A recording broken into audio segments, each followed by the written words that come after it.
नमस्कार दोस्तों, मैं प्रिंस सैनी आपका स्वागत करता हूं हमारे चैनल लर्न एंड ग्रो में। आज हम बात करेंगे turning movement diagram for a 4 stroke cycle internal combustion engine के बारे में। तो इसकी टर्निंग मूवमेंट डायग्राम को हम ड्रा करेंगे। सबसे पहले हम जान लेते हैं कि जो 4 stroke cycle internal combustion engine होता है वो क्या होता है। वैसे तो आप इसको जानते होंगे, लेकिन फिर भी हम इसका एक ओवरव्यू ले लेते हैं और इसके स्ट्रोक्स देख लेते हैं, इसके अंदर कौन कौन से होते हैं। तो यहाँ पर ये इंजन सिलेंडर है और यहाँ पर ये पिस्टन होता है, और ये जो पिस्टन है ये इस कनेक्टिंग रोड से कनेक्टेड होता है। तो हम इसको शॉर्ट फॉर्म में लिख लेते हैं CR, कनेक्टिंग रोड।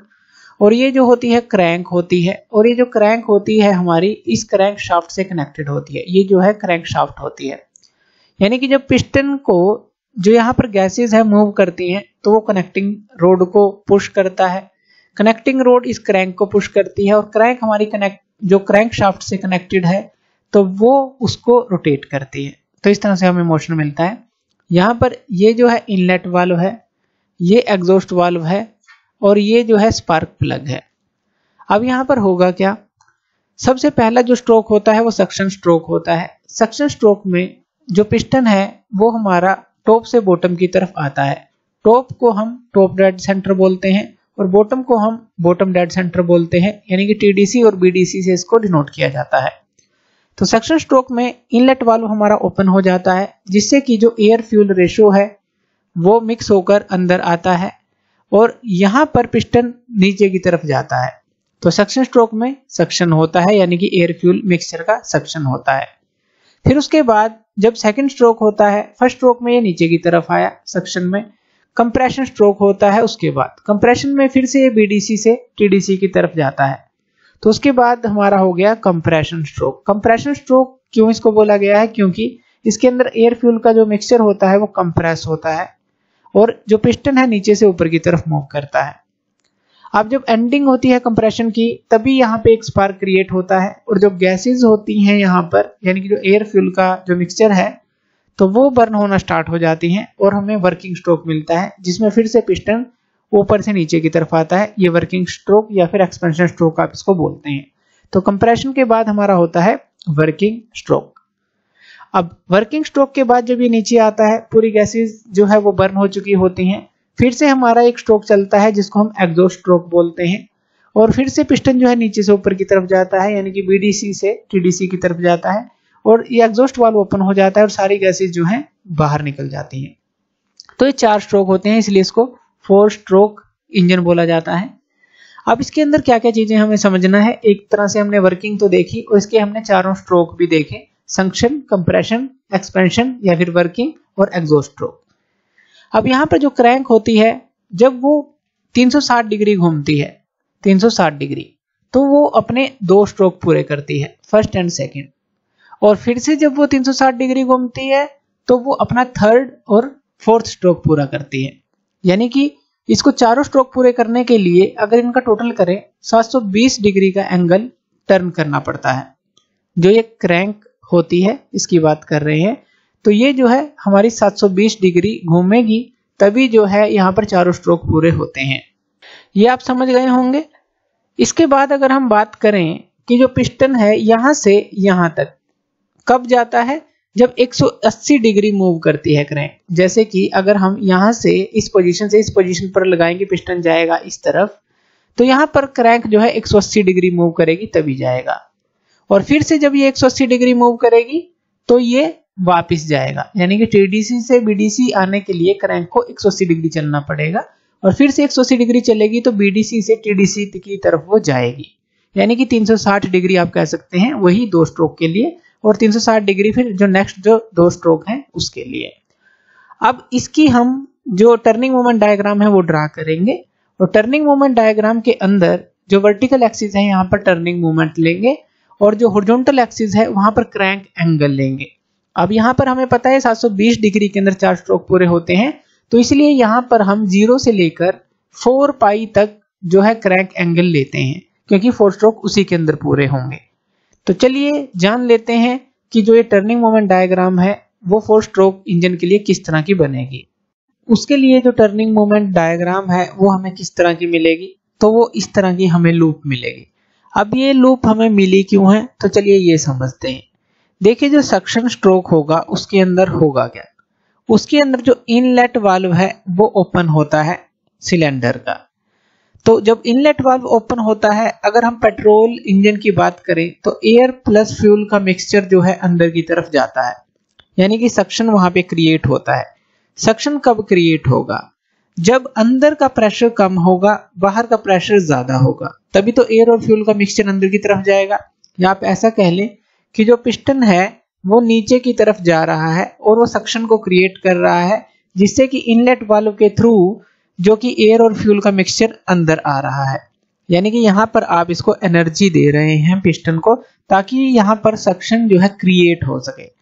तो यहाँ पर जो ये नेगेटिव लूप है ये उसी एनर्जी को दिखाती है कि एक तरह की हमें एनर्जी देनी पड़ी है, तभी सक्शन यहाँ पर क्रिएट हो रहा है। या फिर दूसरे तरीके से आप समझ सकते हैं कि जो इंजन के सिलेंडर के अंदर प्रेशर कम है, तो यहाँ पर जो है ये नेगेटिव लूप दिखाई गई है कि वहां पर प्रेशर कम है, बाहर ज्यादा है, तो यहाँ पर ये नेगेटिव लूप बनेगी। क्यों? क्योंकि अगर हम देखें कि जो क्रैंक शाफ्ट होती है वो हमारी फ्लाई व्हील से कनेक्टेड होती है, तो वो फ्लाई व्हील से कनेक्टेड है, तो अगर पिस्टन को एनर्जी चाहिए तो वो कहां से मिलेगी, तो वो इस फ्लाई व्हील से मिलेगी। और फ्लाई व्हील अगर एनर्जी दे रहा है, यानी कि हम पिस्टन को नीचे की तरफ मूव कर रहे हैं, तो वो कहां से एनर्जी ले रहा है, इस फ्लाई व्हील से एनर्जी ले रहा है जो कि क्रैंक शाफ्ट पे कनेक्टेड है। तो ये जो एनर्जी है इसीलिए यहाँ पर नेगेटिव लूप लगाई गई है। अब जैसे ही पिस्टन को एक बार एनर्जी मिली तो वो एकदम से नीचे की तरफ एक तरह से उसके अंदर इनर्शिया आ जाएगा, अब मोशन में आ जाएगा। तो जैसे ही मोशन में आ जाएगा तो वो आधा जो यहाँ पर ये लूप दिखाया गया है ऊपर की तरफ, यहाँ पर दिखाया गया है कि उसको जो एनर्जी लेने की जरूरत नहीं पड़ेगी, वो ऑटोमेटिकली ही वो वेलोसिटी से मूव करने लग जाएगा। जैसे कि मान लीजिए कोई ऑब्जेक्ट है, आप इसको एकदम से फोर्स लगाकर मूव कर देते हैं, आगे की तरफ मूव कर देते हैं, और रास्ते में भी आप इसको थोड़ी सी फोर्स और दे देते हैं, तो ये आगे अगर आप इस पे फोर्स लगाना बंद भी कर देंगे तो ये आगे की तरफ मूव करता चला जाएगा। वही पिस्टन के साथ है, एकदम से इसने जो एनर्जी ली तो ये अपने आप मूव करने लग जाएगा इनर्शिया के कारण। क्योंकि इनर्शिया क्या है कि अगर कोई भी ऑब्जेक्ट है मोशन में है तो मोशन में रहना ही पसंद करेगा, रुकना नहीं। इसी तरह से रेस्ट में है तो रेस्ट में रहना पसंद करेगा। तो इसी तरह से मोशन में आ जाने के बाद जो है अपने आप जो है आधा रास्ता तो अपने आप तय कर लेगा। तो इसी तरह से ये जो है ये लूप दिखाई गई है, जो कि यहाँ ये नेगेटिव है और ये ऊपर की तरफ ये लूप दिखाई गई है। तो इस लूप में कंफ्यूज नहीं होना, यहाँ पर एनर्जी लेनी पड़ी थी लेकिन यहाँ पर उसने खुद ब खुद जो है काम किया है, तो इसीलिए नेगेटिव लूप यहाँ पर नहीं रहेगी, इस तरह की लूप रहेगी। तो ये सक्शन स्ट्रोक होगा हमारा, ये आप समझ चुके होंगे। जो दूसरा स्ट्रोक है हमारे पास वो होगा कंप्रेशन स्ट्रोक। कंप्रेशन में क्या होता है, कंप्रेशन में जो पिस्टन है वो हमें पता है नीचे से ऊपर की तरफ जाएगा, और जो एयर फ्यूल का मिक्सचर है उसके ऊपर हमें काम करना पड़ेगा, उसके ऊपर काम करना पड़ेगा जो एयर फ्यूल का मिक्सचर है, यानी कि उसको कंप्रेस करना पड़ेगा पिस्टन के द्वारा, उसको कंप्रेस हमें करना पड़ेगा। और पिस्टन को एनर्जी कहां से मिल रही है, फ्लाई व्हील से, यानी कि फ्लाई व्हील की और ज्यादा एनर्जी यहाँ पर यूज होगी इस चीज को करने के लिए, इस काम को करने के लिए, कंप्रेस करने के लिए। तो यहाँ पर हमें नेगेटिव लूप मिलेगी और थोड़ी बड़ी नेगेटिव लूप मिलेगी, जैसा कि हमें सक्शन के अंदर छोटी लूप मिली थी, यहाँ पर एक बड़ी नेगेटिव लूप मिलेगी। तो ये जो स्ट्रोक है ये हमारा कंप्रेशन का स्ट्रोक होगा इतना। ये हमारा यहाँ से यहाँ जो है सक्शन है और यहाँ से यहाँ ये कंप्रेशन का स्ट्रोक होगा। उसके बाद कंप्रेशन के एंड में जाते ही क्या होगा, जो एकदम से जो स्पार्क प्लग है वो स्पार्क पैदा करेगा और इस एयर फ्यूल मिक्सचर को एकदम से बर्न कर देगा, जिससे गैसेस जो हैं वो एक्सपेंड हो जाएंगी। अब गैसेस के द्वारा पिस्टन पर काम किया जा रहा है, यानी कि पिस्टन पे अगर काम होगा तो जो कनेक्टिंग रोड कनेक्ट है क्रैंक शाफ्ट से वो घूमेगी, क्रैंक शाफ्ट फ्लाई व्हील से कनेक्ट है, फ्लाई व्हील को एनर्जी इम्पार्ट होगी एकदम से। और यहाँ पर अगर हम बात करें तो ये हमें इस तरह का स्ट्रोक मिलेगा 2 पाई से 3 पाई तक। ये जो स्ट्रोक हमें मिला ये हमारा वर्किंग स्ट्रोक होगा, क्योंकि यहाँ पर क्या है, गैसेस के द्वारा पिस्टन के ऊपर काम किया गया है, या कहेंगे फ्लाई व्हील के अंदर एनर्जी को यहाँ पर इंपार्ट किया गया है। एकदम से जब गैसेस काम करेंगी पिस्टन तेजी से मूव करेगा, क्रैंकशाफ्ट तेजी से मूव करेगी और फ्लाई व्हील तेजी से मूव करेगा, क्योंकि उसके अंदर अब एनर्जी आ रही है। तो इसलिए पॉजिटिव लूप दिखाई गई है। उसके बाद हमारा एग्जॉस्ट स्ट्रोक यहां पर चलेगा।